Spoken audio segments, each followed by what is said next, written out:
Our sponsor this month is Published, an affiliate of Village Voices.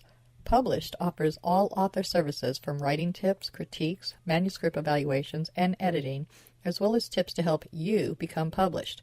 If you prefer to self-publish, purchase the step-by-step book on publishing through Amazon, or purchase services a la carte, from formatting to creating custom covers, or even tips to gather endorsements. The staff is headed by 2 professional writers. After your books are published, either trade paper, electronically, or both, purchase marketing tips, web services, book trailers, or turn your book into an audiobook. Publish provides all your writing, publishing, and marketing needs. So give them a call at 941-748-6865. Contact them online at dgould497@aol.com, or go to the website at www.publishedavillagevoices.webs.com.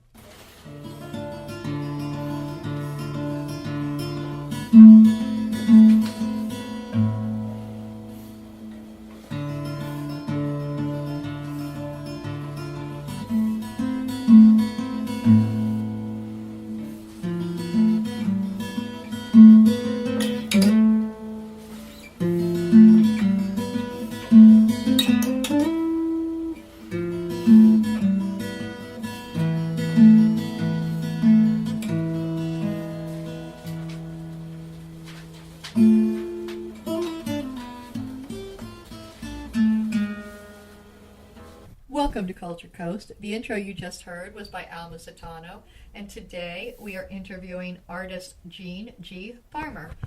Hi, Jean. How are you? I'm good. Thanks for inviting me. You're welcome. And you have a new place Yes. that you just opened in the Village of the Arts. I did. And how long ago was that?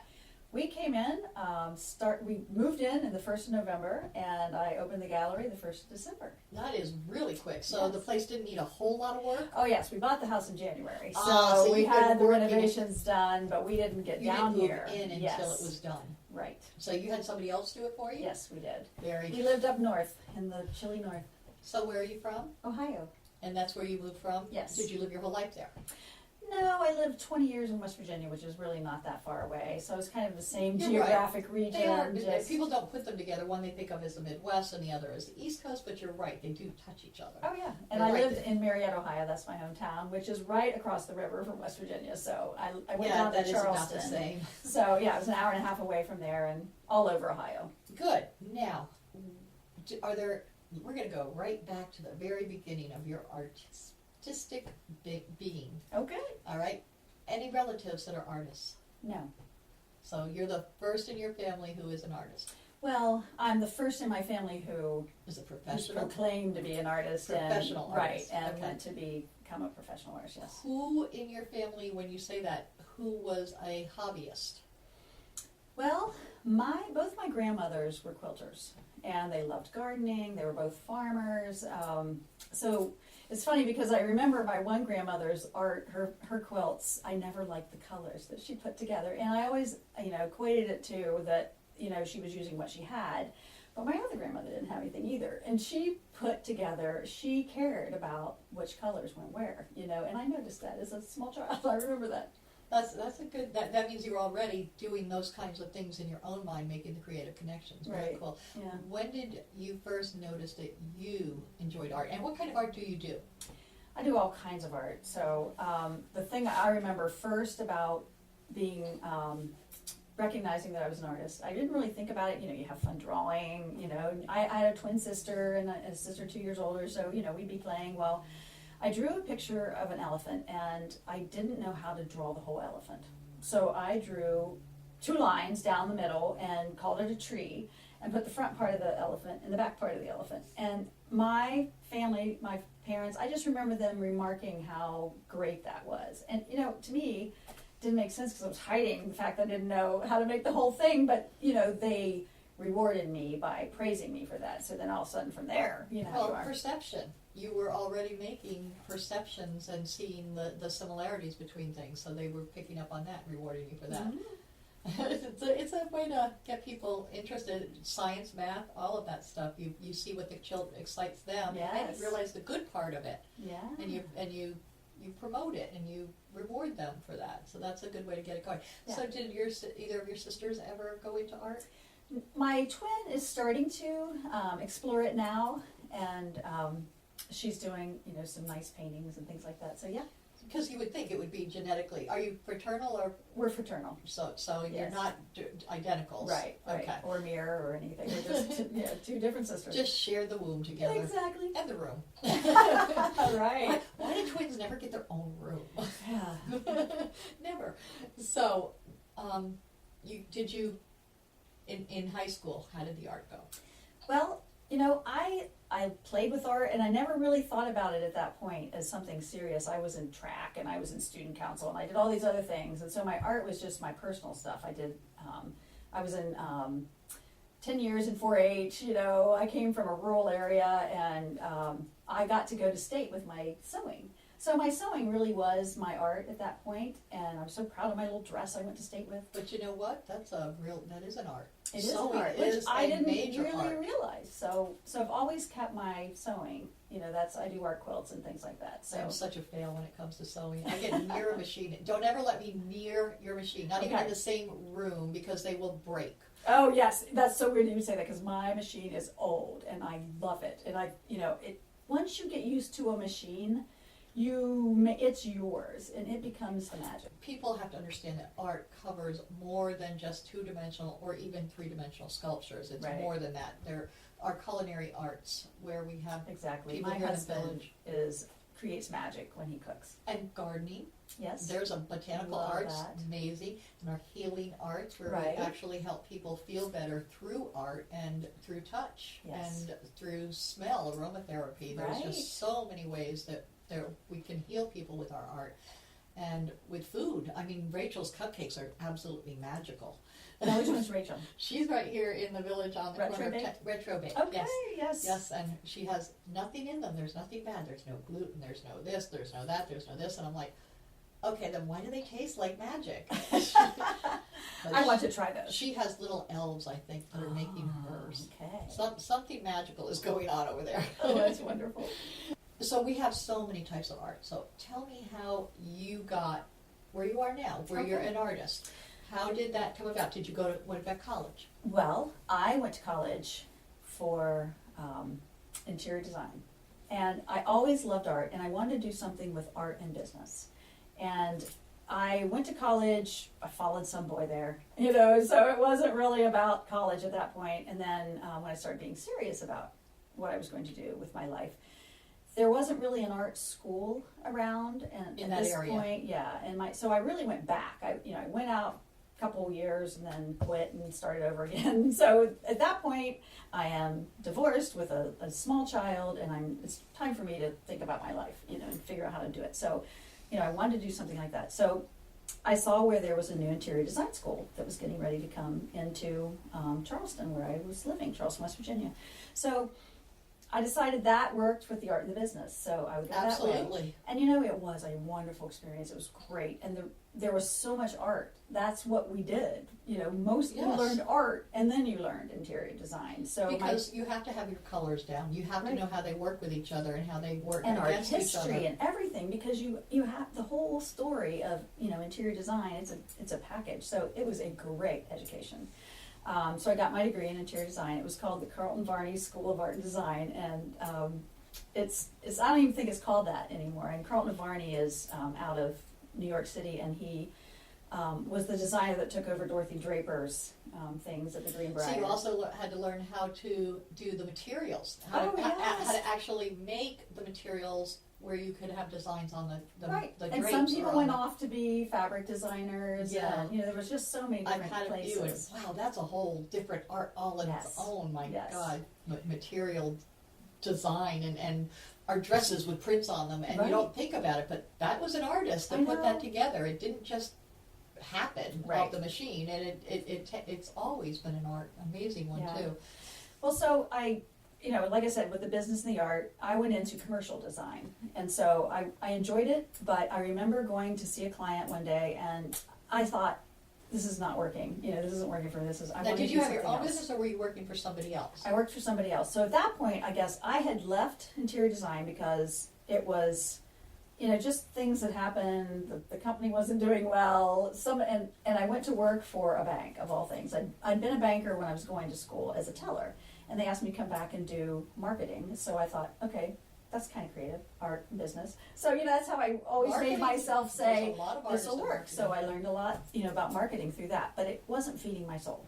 So I went to make a call on a customer, and I was early, so I went across the street to this garden center, and I saw this art, and it was metal sculptures, and I thought, oh, I love that. I could do that. I've just got to figure out how. It just captured my imagination. And so my cousin was a welder, and my aunt was talking to another aunt one day, and she said, Lee has this new piece of equipment you could cut out a flower with. And I'm like, that's it. That's the thing. So we happened to be at a family reunion not too long after that, and so I asked him about this machine, and it was a plasma cutter.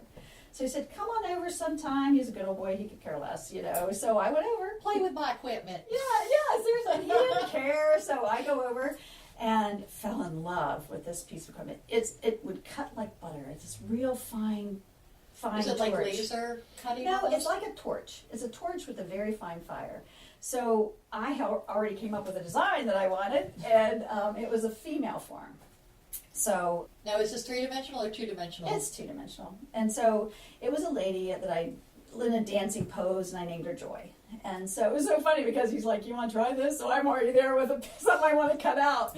And from there, he let me do that for a while. So I made 4 women, and I called them the Frolicking Female series. Oh. So at the same time, Tamarack just came out, and that was in West Virginia. It was a huge artist thing that was state funded, so you had to be juried in. Well, I was still a banker, and I was working near where they were going to jury one day, so I thought, well, what the heck, I'll take my stuff and see if it's any good.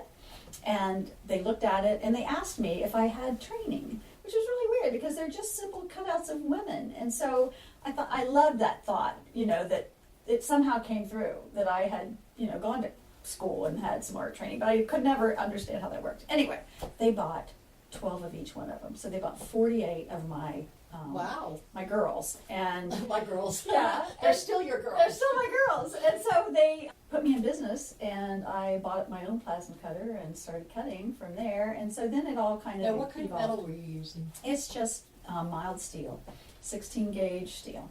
So it rusts. So what I did is I made rusted metal sculptures for the garden.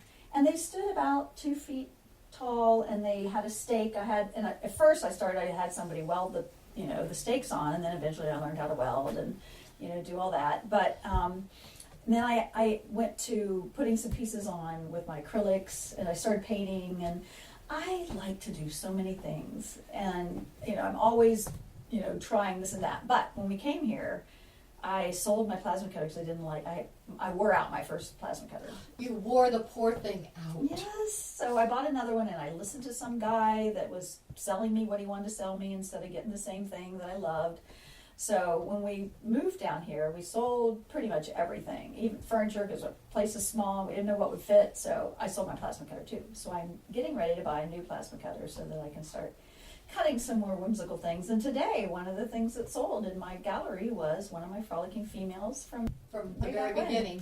Yeah. From the very beginning. Yeah. That's nice. Yeah. Now, overall, your husband, what does he do?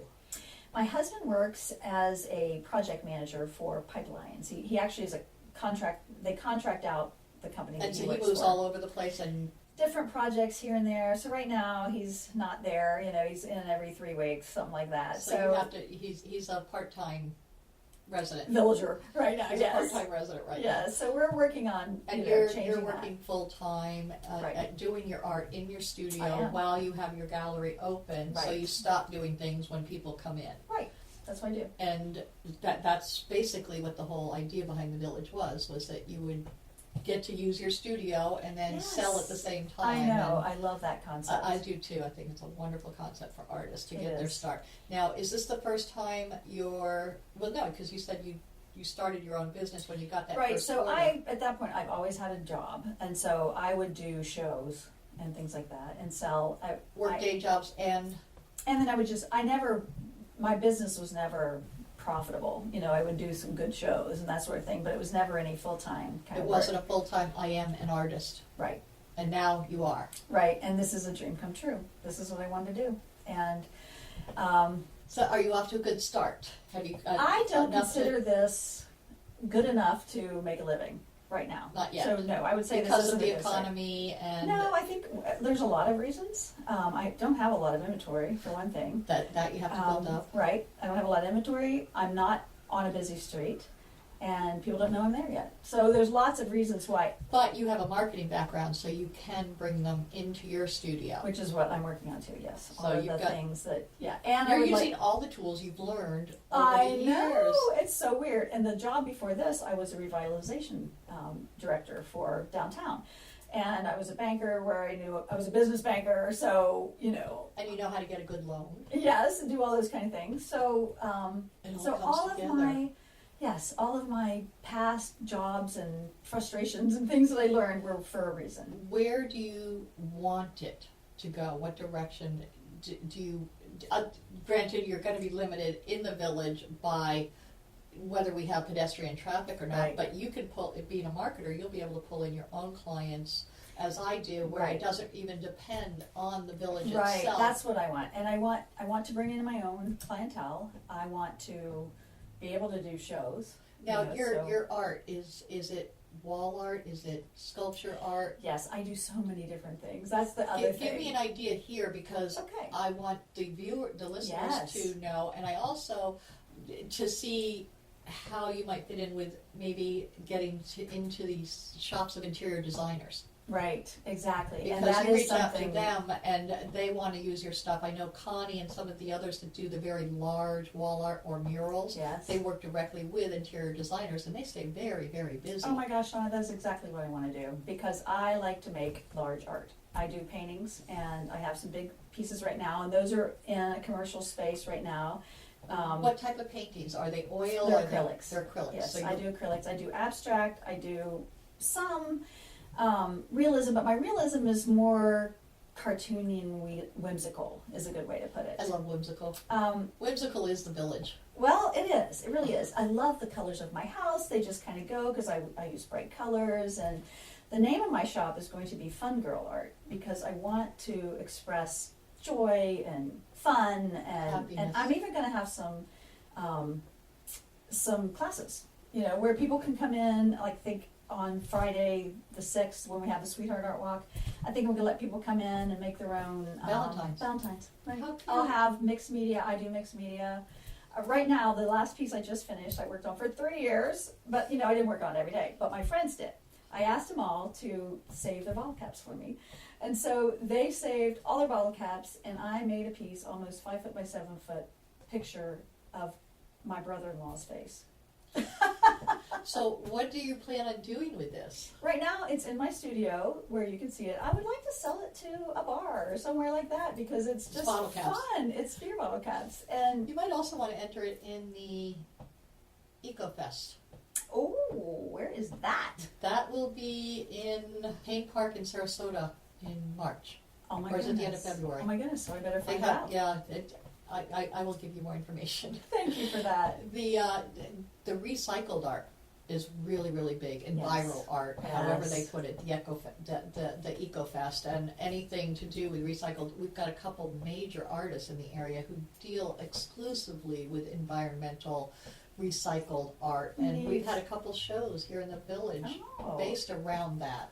Yes, So- I love doing that too. I just, I like using what I have. And mixed media is really, really big when Yeah. you're talking about that kind of art, Yeah. the recycling of it. Well, I have torsos that I've made, female torsos, and they've got some recycled stuff on them. What are and, they made from? They're paper mache and chicken wire and plaster pears.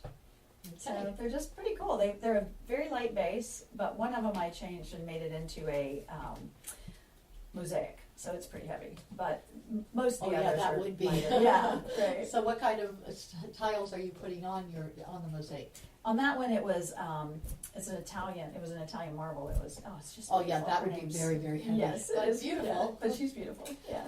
So, and I don't mean to be personal. Do you have a web page? Right now, I do have a Facebook page, That's and a start. it is Fun Girl Art. Fun So Girl it's Art on Facebook. facebook.com/fungirlart. Now, if they go to Fun Girl Art, can they see some things that are available for sale? And if so, can they purchase on Facebook, or do they have to come see you? Oh man, Donna, no, I'm not that good yet. Oh dear, I will get there. Like I said, I opened up my gallery in December, but And I've you're still making your inventory. You gotta get Yes. the stuff up there so that Yes. they're ready to buy it. Exactly. I have an inventory, but I haven't really marketed it quite yet. All right, and you've got some stuff. Where are you showing? You said you were showing some big pieces locally. It's been Bocker's commercial spaces, and I'm All not right, really so sure. I believe that's the Bank of America building and some other big buildings that he owns downtown that he's using that art in. I hate to admit, I don't even know where they are. I just gave him the art. Bad girl. Bad Dear, artist. I have his card. And he does, his family does own the property that the Bank of America's on, so I don't think he's running off with it. Yeah, that's what I figured. He used to make our signs, but he's out of the sign business now. Oh, okay. So we've known him, Wonderful. we've had a good relationship with Ben for years. Okay, he was a very nice guy. He is. So that's the only place you're showing locally. Now, Right. you said something about showing up north for a while. Where did you show up north? Well, like I said, I was the director of the Marietta Main Street, and we had all kinds of little shops, and we had a new restaurant that just opened, and it's one of those quaint little shops, or one of those, I don't know, cafes that has the brick on the sides, and my art was up against those walls. It was when they first opened. It was really fun, and I actually sold a piece, one of my torsos, out of that shop. That was, a New Yorker came in and Fell in love. Fell in love. Had to have it. So That's the kind you love, when they It have is. to have it. exactly. Now, when you get into the serious, getting down to business part of it, since you did study both sides of it, are you gonna do them individually, like, is every piece going to be original, or will you have prints, and will I you definitely have want copies? to look into cheap plays. And- Because they right. look like they're the real thing. They and really yet do, they're and not. right, It's and just that only amazing makes to me. sense. So I haven't done enough research to figure Well, out you do exactly how to limited do it. editions at least. Oh yeah, Yeah, so that they know that they won't see the picture on everybody's wall. exactly, Well, exactly. Thomas Kincaid seemed to have like thousands of the same picture everywhere. Yeah, what a marketer he was. It just kind of diluted it though, but he did Yeah. have limited editions that were far more pricey because they were limited. Okay, And of course, if you got an original Thomas Kincaid, forget about it. exactly. Nobody could afford those. So, where are you located in the Village of the Arts? My gallery is at 1001 12th Avenue West. Good address. It is a good address. It's so funny. I am, as the crow flies, just 2 blocks over from you. Yeah, mine's 1010, 1001. Yeah, they're very close. They're very close. Yes. So just 2 blocks south of me. Yes, exactly. And you're right down the street from where the sculpture is, aren't I you? am. Yes, just take a right on 9th Avenue onto 12th Avenue, 9th Street onto 12th Our Avenue. colorfuls. And what is that company that's right there where the That's sculpture like is? Manatee Graphics. Yes, Yes, and right you, there. You turn right there into the village, and Yes. you're going to be the first place they come to, right? That's exactly right. I am the first place that's open on the left. I'm a yellow house, beautiful yellow house with a bright cobalt blue door. Oh, bright cobalt blue. That's just to say, come on in. And that's so Yeah, funny because so- I actually have a sign on my door that says, "Come on in." So walk us through Okay. your gallery. You live there too. I live there too. Yes. Okay. As you walk in the door, you will be greeted with, actually, at the moment, there is jewelry in there from my girlfriend who does lampwork beads, and she has Murano earrings. That's right as you walk in the door. Do you do jewelry? I play with jewelry. I Well, play if with you've got a everything. plasma cutter. Yeah, I've thought about that, but you really need, that's for bigger stuff. Anyway, yeah, Okay. I don't do jewelry. All right. To the left, you will find a large painting that is an acrylic of sycamore trees. So I like to do big paintings that when you're looking at them close up, you really can't tell what they are until you back away from them. So that's what is there.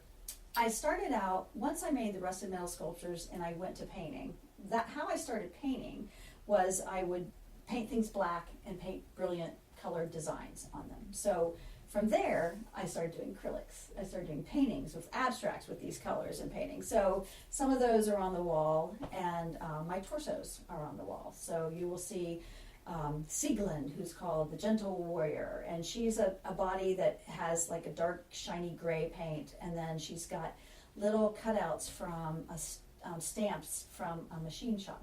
All these little tiny circles are glued onto her to look like she has on armor. but I call her the gentle warrior, you know, so she would rather make love than war. Well, good for her. Yes, and so there's metal art in there. I have some remnants from my rusted metal days. Some of the frolicking females are Now, how are long there. do those last if somebody puts them in their garden? Years and years and years. Even though they're rusted? Yes, it's amazing because rust kind of stops the metal from deteriorating, you know, a lot, you know. Now, do you paint them with a clear coat or anything afterwards? I have done that, Really? and I have, the ones that you use inside, you'd rather have a little bit, but it really, you know, I've had them since I started in 1997. And so they live, you know, it's probably this, you know, the Walmart stuff was very, very thin metal. This is 16 gauge, and it lasts a long time. Okay. Yeah. Now, are they 2-dimensional or 3-dimensional? They're only 2-dimensional. They're 2-dimensional, Yeah, so they two-dimensional. you just put them like on little stakes or something in the just gardens? little stakes. So I have the, like I said, the dancing women, and then I've made fairies and mermaids and catfish and, you know, all kinds of different, you know, drawings of simple things that make you smile when you're looking at them. And that make people go, I have to have that. Exactly. That will fit in my garden perfectly, or on my wall, or. Exactly. So, okay, so you've got that in your gallery. Do you have a section where it stops and you have your living quarters behind that or over that? Yeah, so as you walk in, the area that I was telling you about it's like a porch. It was kind of a porch, but they opened it up. So there's only a teeny little section that looks like that. And then the rest, over to the right, there's, you know, more gallery space, more walls. And I have included my living room into my gallery. So, How is it waking up in a gallery every day? oh, it's just wonderful. You know, it's so funny because whoever had this house before made this wonderful back area. So we have a huge bedroom, closet, big bathroom, and what is it? It's a office and a back deck. So Which you could use that as your living room for the TV and stuff like that. which is where we have our TV, right? Exactly. So I mean, so we We don't did the really same even thing. have to live in the gallery, right. You know. So But you have the creative juices that get started when you walk out there in the morning. yes, Yeah. it's wonderful. So we have a sofa in there, but I put pillows on there to sell. So, you know, it kind of incorporates. It's exactly, and yet you can use your art. Exactly. We get to use our artistic lights and everything else that we have around here. So, you hope to be, with your inventory, you hope to have it fully up to snuff by the new season in October? Oh, definitely. So you'll be Yes. fully stocked by then and Yes. running pretty full I am time. adding some other artists. Types. Right. Oh, okay, so Right. additional people, Right, like you said, because, somebody doing yes, I jewelry. can't do it all. And you do need some lower priced things so that people will, you know, pick something up and remember Right. and come back. Because my love is really the big art. I've made some big metal sculptures too, and I like that. But, Yeah. you know, for a gallery like this, I've noticed, you know, in the little bit of time I've been here, it's a lot of people just wandering for the day, enjoying their day. It's an experience for them. And This so they is. need to have pieces that they can pick up and take It's with an them. artistic experience to come into Correct. the village and do the walk, and even if you come on a weekday when there's not as many places open, you just spend more time in the shops that are, so you get to see more of it. Right, and I want to be one of those experiences. Yes, that sounds cool. So are you planning on being open, how many days a I week? am open Tuesday through Saturday from 11 to 4. Very, very good. So we'll hope that people will come see you. Do you have a phone number or anything for the business that I you do. would like to give out? Let's Sure. hear that. 941-448-7485. So if they can't get you on Facebook, they can just call you and ask Exactly. you if you're open, and if you are, they can Yes. buzz on over. Come on over. I hope that they fill your shop Thank and you you. run out of all your inventory and have to start over. There we go. Thanks for being on Culture Coast. Thank you. Village of the Arts, the largest artist colony in the state of Florida, located on 42 acres, includes artists, homes, galleries, gardens, and restaurants featuring handcrafted gifts, fine art sculptures, painting, photography, enviro art, healing arts, books, mystics, and musical variety. A few of the galleries are unique in their offerings. Village Voices specializes in books and art created exclusively by Florida residents. The Dancing Crane Gallery offers fine art, custom jewelry, and unique innovative art. The Village Mystic offers all things metaphysical: meditation, massage, mediums, aromatherapy, psychics, shamans, Reiki healing, and the gem mine, where you can mine for your own personal treasure. Yoga Arts offers classes or one-on-one coaching. Musicians and bands can be found throughout the area. Many of the artists and musicians offer classes. Restaurants and bakeries provide respite for the weary and magic for the foodies. Visit during the first Friday Art Walk and stroll through the shops and galleries enjoying free appetizers, wine, music, and demonstrations. For hours and information, please visit the website at www.villageofthearts.com.